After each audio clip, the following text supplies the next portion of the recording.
안녕하세요. 결혼을 목전에 두고 시댁 쪽과 의견이 맞질 않아 한동안 힘든 시간을 보내다가 얼마 전 파혼하게 된 20대 후반의 여자입니다. 결혼을 약속한 남자친구와는 연애를 해서 만났어요. 저보다 나이가 많아서 남자 쪽에서 결혼을 서두르게 되었습니다. 연애하면서 그렇게 큰 다툼도 문제도 없었고 저도 막연하게 이 사람과 언젠간 결혼을 할 수도 있겠다 하는 생각을 가지고 있던 터라 남자친구가 청혼을 해왔을 때 그렇게 크게 놀라지는 않았습니다. 다만 저는 청혼을 받을 때쯤엔 저에겐 결혼은 너무 이르다는 생각을 가지고 있었어요. 결혼을 고민하게 된 이유는 여러 가지가 있는데 가장 큰 문제였던 건 제가 취직한 지 얼마 되지 않아 모아놓은 돈이 많지 않다는 게 첫 번째 이유였고, 두 번째 이유는 제 위로 아직 결혼하지 않은 오빠가 2명이나 있다는 사실이었어요.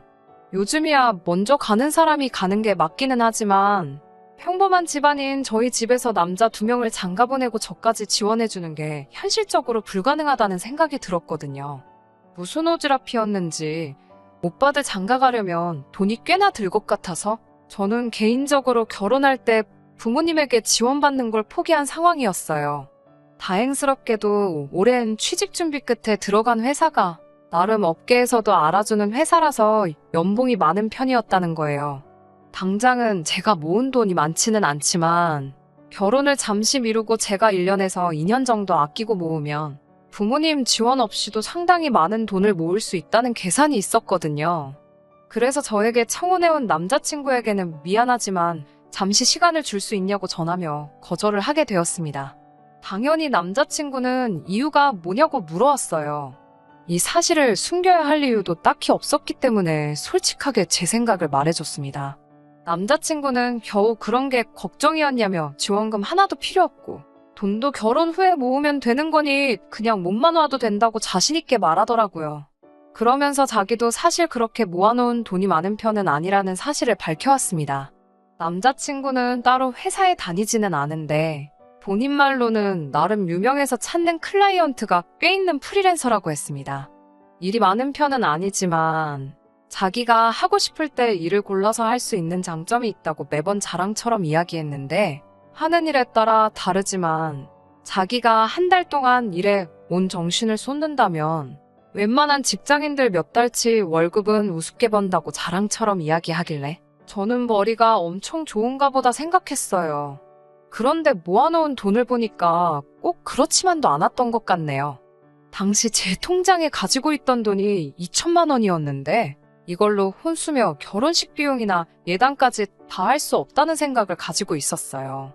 남자친구도 자기가 모아놓은 돈이 5천만 원 뿐이라며 처음에 시작이야 어렵겠지만 둘이서 열심히 아끼면서 모으면 제 연봉에 남자친구의 연봉까지 해서 수입이 나쁘지 않은 편이니 당장 집 한 채 가지고 시작하는 신혼부부들 정도는 우리가 금방 따라잡을 수 있지 않겠냐 하며 결혼을 서두르더라고요. 저는 연봉이 4천만 원 정도인데 아무래도 결혼은 현실이다 보니 남자친구가 얼마나 버는지 물어보지 않을 수가 없었어요. 아무것도 없이 시작해서 둘이 버는 돈을 모아 결혼 생활을 시작하자고 했으니 정확하게 우리 두 사람의 수입이 얼마나 들런지 알고 싶어서 물어봤습니다. 남자친구는 자기 잘 버니까 걱정하지 말라며 대답을 피했고 피차 모아둔 돈이 적은 편이니 그냥 양가 지원 생각하지 말고 우리끼리 잘 준비해보자고 하면서 제 마음을 돌리려 노력하더라고요. 몸만 와도 된다는 말에 마음이 돌아선 건 아닙니다. 그래도 저는 어느 정도 돈이 모이고 나서 결혼을 하는 게 좋은 것 같다고 몇 번을 거절했지만 포기를 모르고 계속해서 저에게 같이 살자고 하는 남자친구의 기세를 이기지 못해 결국 결혼을 승낙하고 말았습니다. 저희 부모님한테 남자친구가 제게 청혼을 해왔고 저도 그 마음을 받아주기로 했다는 사실을 전했을 때 제가 걱정하는 것과는 다르게 저희 부모님은 굉장히 기뻐해 주셨고 저한테 통장 하나를 건네주셨습니다. 제가 시집갈 때를 대비해서 옛날부터 따로 모으고 계시던 거라고 하시면서요. 부모님이 지원해주신 돈과 제가 모아놓은 돈을 합치니 그때 딱 남자친구가 모아놓은 돈과 같은 액수가 되더라고요. 월세방에서 시작하지 않을까 걱정했는데 그 돈이면 살림살이나 가구 같은 거를 하나씩 차차 구해나간다는 조건으로 적당한 구축빌라에서 시작 정도는 할 수 있겠더라고요. 기대도 안 한 지원에 저도 힘이 많이 나서 참 기분이 좋았어요. 그렇게 결혼 준비 하나씩 해나가면서 저도 웨딩드레스를 입은 행복한 신부를 꿈을 꾸고 있었습니다. 그때까지 정말 아무런 문제도 없었고 남자친구가 저의 남편이 되어서 평생 함께하는 상상을 하며 지내고 있었습니다. 그런데 남자친구가 남자친구 어머님과 만나는 자리를 마련하겠다고 말하며 저녁 약속을 잡더라고요. 그때가 바로 양가 상견례를 앞둔 며칠 전이었고 어차피 며칠 뒤면 보게 될 텐데 그 전에 미리 저를 보고 싶어 한다는 게 참 이상했어요. 남자친구가 말하기를 어머님께서 성질이 급하셔서 저를 먼저 만나보고 싶어 하신다는 대답에 대수롭게 생각하지 않고 알겠다 대답한 후 약속한 날이 돼서 남자친구와 어머님을 만나러 약속 장소에 나갔습니다. 상견례가 바로 며칠 뒤였지만 그래도 첫 만남인데 빈손으로 갈 수가 없어서 급한 대로 마트에 가서 키위 한 상자를 샀네요. 받으시면서 들고 다니기 번거로운데 뭘 이런 걸 하냐며 다음부터는 봉투로 하면 좋겠다는 대답을 듣기는 했지만 거기까지도 제가 결혼을 다시 생각하게 된 이유 축에도 끼지 못했습니다. 남자친구가 저에 대해서 자기 부모님께 따로 설명을 안 한 건지 소위들 말하는 호구조사가 시작되었습니다. 형제가 어떻게 되느냐, 부모님은 뭐 하시냐부터 제가 어느 회사를 다니는지, 거기서 월급을 얼마씩 받고 있는지 등등 개인적인 것들을 꼬치꼬치 물어보시더라고요. 저를 빨리 보고 싶어 한다 하시기에 가벼운 마음으로 나간 자리였는데 무슨 청문회를 하듯이 꼬리에 꼬리를 무는 질문 공세에 마음이 조금씩 불편해지고 있었습니다. 제 나이면 결혼을 생각할 나이일 텐데 모아놓은 돈이 적은 이유가 뭐냐고 물으시는 말에는 좀 더 좋은 기회를 찾아 취직 준비를 오래 하다 보니 일을 남들보다 늦게 시작했다고 솔직하게 대답했습니다. 입사한 지 얼마 되지는 않았지만 저는 나름 제 직장에 자부심도 있고 어디 가서 꿀리지 않는 스펙이라고 생각하는데 남자친구의 어머니는 여자가 직장 좋아서 뭐하냐고 어차피 애를 가지면 그만두고 집에서 애나 보게 될 텐데 하시면서 여태까지의 저의 노력을 후려치기 시작하시더라고요. 그러면서 여자가 너무 자기 직업에 자부심 느끼는 게 좋을 게 없다고 말하시면서 괜히 여자가 돈 잘 벌어봐야 남편 알기나 우습게 알지 않냐고 그냥 그 회사 들어가기 전에 시집갈 돈이나 모았으면 얼마나 좋냐고 하시더라고요. 솔직히 조금 충격적이었습니다. 다른 사람도 아니고 내 남편의 어머니, 그리고 얼마 뒤에는 저의 시어머니가 되실 분의 입에서 나올 만한 말이라고 생각되지 않았거든요. 남자친구는 그런 와중에도 저를 대신해 제 변호를 해주는 게 아니라 관심 없다는 듯 핸드폰만 만지작대고 있었고요. 곧바로 그 자리를 뒤집고 나오는 방법도 있었겠지만 저도 가만히 당할 수만은 없어서 한마디 했습니다. 남자친구, 그러니까 오빠도 모아놓은 돈이 별로 없지 않냐고. 그리고 저는 안정적인 월급이지만 오빠의 경우에는 일거리가 없으면 백수나 다름없지 않냐고요. 저라도 잘 버니까 얼마나 다행이냐고 한마디 했어요. 그제서야 남자친구는 제 편을 드는 게 아니라 제 말에 발끈해서 자기가 업계에서 얼마나 유명한지나 아냐면서 마지막으로 진행한 프로젝트가 얼마짜리였는 줄 아냐고 그걸로 얼마를 벌었네 하면서 자기가 마음만 먹고 일하면 제 연봉은 아주 명함도 못 꺼낼 정도로 벌 수 있다고 말하더라고요. 그래서 잘 됐네. 그럼 결혼하고 나서는 일 골라서 설렁설렁 하지 말고 주말에만 쉰다고 생각하고 저랑 똑같이 주 5일을 근무하면 되겠다고? 그러면 없이 시작하는 결혼이라도 금방 자리 잡지 않겠냐고 웃으면서 대답해줬습니다. 그렇게 말하니 남자친구가 금세 꼬리를 내리고 결혼하면 일 열심히 해야지 중얼거리면서 정확한 대답을 피하더라고요. 여태까지 저만 후려치고 계시다가 제가 남자친구를 무시하는 발언을 하니 가만히 있을 어머님이 아니셨지요.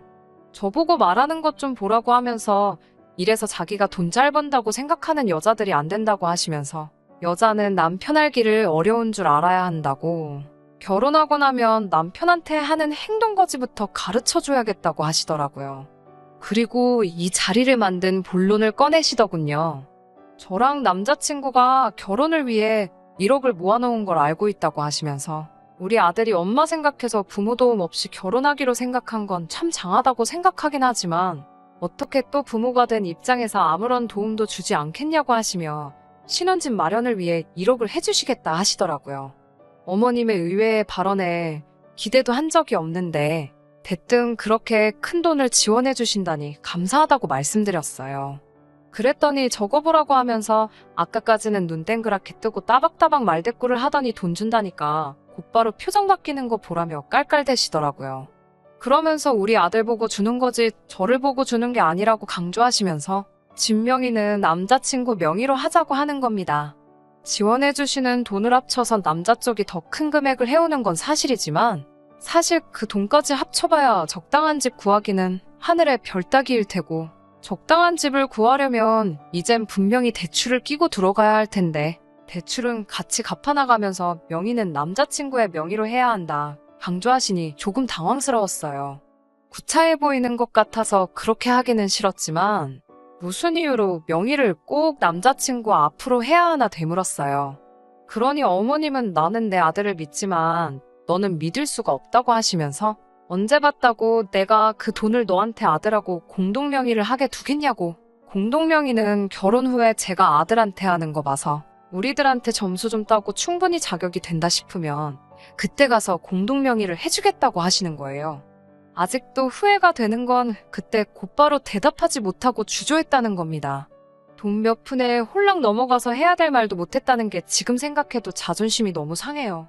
며느리 자리가 자격증이 필요한 자리인 것 마냥 점수를 따야지 공동명의로 바꿔준다는 발언에 그때 말은 못했지만 정말 눈물이 핑 돌 정도로 자존감이 무너져 내렸어요. 아무튼 그렇게 할 말 다 하신 어머님은 먼저 자리에서 일어나셨고 저는 남자친구와 둘만 남아서 이야기를 더 나눴습니다. 얼마 전까지만 해도 우리 돈 많이 모으지 못한 게 뭐가 문제냐고 맨 땅에서 같이 시작하자고 몸만 와도 괜찮다며 낭만을 부르짖던 남자친구도 어머님이 지원해 주신다는 그 돈 몇 푼의 기고만장해서 아주 저를 아래로 깔아뭉개며 대하더라고요. 이제 집이 해결되었으니 한시름 놓았다. 결혼하고 나면 엄마한테 잘못해도 나한테 하는 거 봐서 몰래 공동명의로 올려주겠다는 자기 엄마 앞에서 정말 가루가 되도록 까이고 무시당한 저에게 용기를 주는 말이 아니라 우리 집에서 집 해주니까 너는 평생 우리 집에 은혜 갚으며 살아야 한다는 듯이 말하는 남자친구가 과연 제가 결혼하기로 정했던 그 사람인가 싶었어요.